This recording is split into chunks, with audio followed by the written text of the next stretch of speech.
At 16, Justin Bieber had it all. Millions in the bank, screaming fans worldwide, and a life beyond imagination. But behind the flashing cameras and sold-out concerts was a kid losing his grip on reality, turning to drugs by 19 just to cope with the crushing weight of global fame. We're about to walk you through the psychological destruction of a child star who never had a chance to develop a normal identity before the world decided who he should be. By the end of this video, you'll understand why early fame might be the cruelest gift Hollywood has to offer. The perfect pop product. Manufacturing an idol. Behind every perfect pop star is a team of people frantically pulling strings, and Justin Bieber was no exception. His public image was manufactured from the ground up by a corporate machine that viewed him as a walking, singing investment. Imagine being assigned a swagger coach, whose entire job was making sure you walked, talked, and acted like the marketable teen heartthrob they needed you to be. That's exactly what happened to Bieber. His entire existence became a carefully choreographed performance where everything from his iconic swoopy haircut to his innocent public statements was dictated by executives who saw dollar signs instead of a developing human being. Like a puppet on strings, Bieber's every movement was controlled by invisible hands. His public appearances were stage-managed to maintain the wholesome pop star image that had teen girls worldwide plastering their walls with his posters. The industry executives weren't interested in who Justin Bieber actually was. They focused solely on transforming him into whatever would maximize profits through record sales, concert tickets, and merchandise.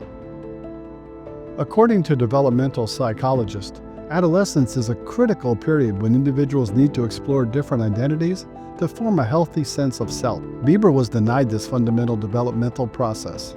While this level of control might be manageable for a mature adult who understands the contract they're signing, Bieber was just a kid from Stratford, Ontario with musical talent. Before he could discover his authentic self, marketing experts had already decided who he would be. The psychological impact of this identity commodification was severe. While normal teenagers make mistakes in private, Bieber faced the impossible expectation of perfection under constant public scrutiny.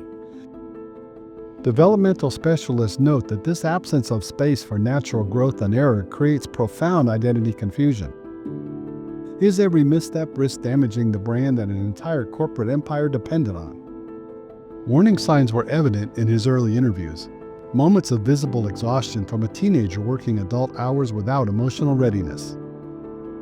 Unguarded camera moments revealed glimpses of confusion. A young person struggling to reconcile his authentic self with his fabricated persona. Most adolescents form identity through peer relationships, but Bieber existed in isolation, surrounded by adults who prioritized his commercial value over his humanity. Even the music that defined him wasn't truly his own. The songs that made him famous weren't expressions of his lived experiences, but commercial products created by professional songwriters about emotions he hadn't yet encountered. This disconnect between his art and reality further separated his public image from his private identity, creating an unsustainable psychological divide. The collapse of this perfect image was inevitable. No teenager could withstand the pressure of maintaining a flawless public persona while privately struggling with normal adolescent development, compounded by unprecedented fame. The truly concerning aspect is that this manufactured identity didn't temporarily constrain Bieber. It fundamentally disrupted his ability to develop an authentic core self. When market forces dictate your identity before self-discovery occurs, the foundation becomes unstable, setting the stage for the personal crisis that would eventually unfold before millions of watching eyes. The inevitable implosion, when the mask cracks. That foundation of shifting sand finally gave way in 2013. And America couldn't look away from the spectacle.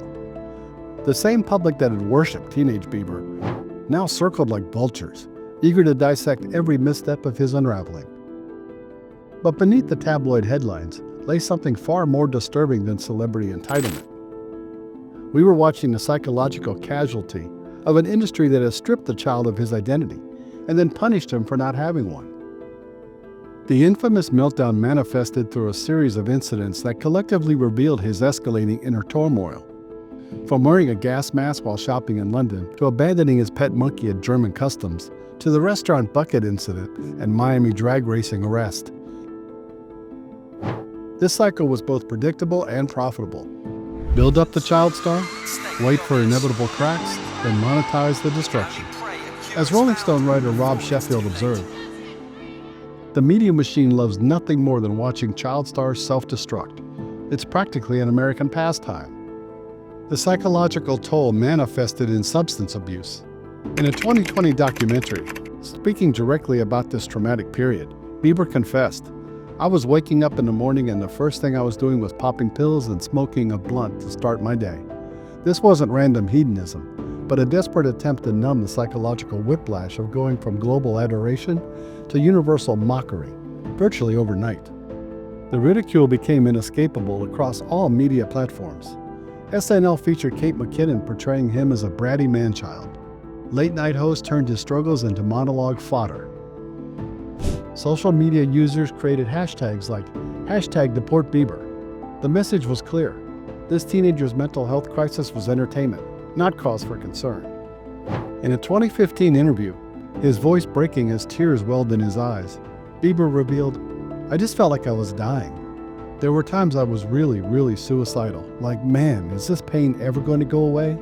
I was suffering, and people don't know how seriously it hurts." Yet, these vulnerable admissions were largely ignored in favor of scandalous headlines. This pattern mirrored the trajectory of other child stars like Britney Spears and Lindsay Lohan. Early exploitation, developmental disruption, public breakdown, then abandonment by the very system that created them. Child psychologist Dr. Melissa Robinson explained, "The entertainment industry extracts maximum profit during these children's marketable years, then offers virtually no support when the psychological consequences emerge." What appeared as entitled celebrity tantrums were actually manifestations of developmental trauma. When childhood is spent performing instead of forming an identity, the result is existential panic. Each outburst represented a desperate attempt to assert control, to find an authentic self beneath manufactured persona. Conclusion. So what have we learned from Justin Bieber's story? The entertainment machine creates stars by consuming children and producing damaged adults. Industry executives profit from teenage talent, then abandon these young people to struggle with their identity alone. What's truly disturbing is our collective responsibility. Every click, share, and moment we treated his breakdown as entertainment made us participants in this harm. The cycle perpetuates as new child stars enter this merciless system. As viewers, we must ask ourselves, how can we stop feeding this machine that transforms innocence into commodity? The price of fame shouldn't be a child's well-being. We all have power to change this narrative.